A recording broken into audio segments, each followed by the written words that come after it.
तालुक्यातील ऐतिहासिक आणि शिवकालीन वारसा जपणाऱ्या महिमानगड किल्ल्याची अखेर अधिकृत मोजणी प्रक्रिया पूर्ण करण्यात आली आहे। गेल्या अनेक वर्षांपासून प्रलंबित असलेली ही मोजणी होत नसल्याने किल्ल्याच्या हद्दी, संरक्षित क्षेत्र तसेच अतिक्रमणासंबंधी अनेक अडचणी निर्माण झाल्या होत्या। अखेर प्रशासनाने पुढाकार घेत हा महत्त्वाचा प्रश्न मार्गी लावला आहे। महसूल विभाग, भूमी अभिलेख विभाग तसेच संबंधित अधिकाऱ्यांच्या उपस्थितीत प्रत्यक्ष किल्ल्याच्या परिसरात ही मोजणी पार पडली।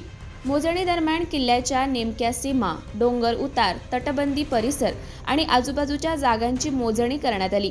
त्यामुळे भविष्यात किल्ल्याच्या मालकी हक्कांबाबत, संवर्धनाच्या कामांबाबत तसेच पर्यटन विकासासाठी नियोजन करताना स्पष्टता मिळणार आहे।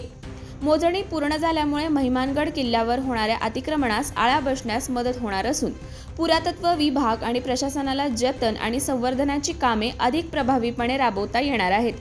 शिवप्रेमी, इतिहास अभ्यासक आणि स्थानिक ग्रामस्थांनी या निर्णयाचे स्वागत केले असून महिमानगड किल्ल्याला ऐतिहासिक पर्यटन स्थळ म्हणून विकसित करण्याची मागणीही पुन्हा एकदा पुढे आली आहे।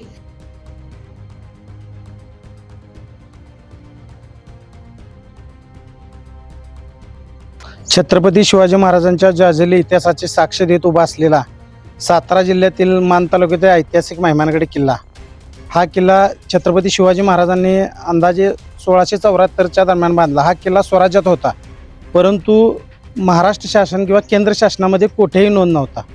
हा किल्ला जो उभा आहे त्याचा गट क्रमांक 372, 373 व 539 हा गट गायरान गट म्हणून होता। आज या गटाची शासकीय मोजणी झालेली आहे। या प्रसंगी सर्व शासकीय अधिकारी उपस्थित आहेत। अभिलेखचे अधिकारी, कर्मचारी, महसूल विभागाचे मंडल अधिकारी, तलाठी, फॉरेस्ट विभागाचे कर्मचारी, अधिकारी सह महिमानगडाचे सरपंच, उपसरपंच, ग्रामपंचायत सदस्य, ग्रामस्थ उपस्थित आहेत। अशाच नवनवीन अपडेटसाठी आमच्या खबर गावाकडच्या या चॅनेलला सबस्क्राईब करा, आमचे व्हिडिओ लाईक करा आणि शेअर करा। धन्यवाद।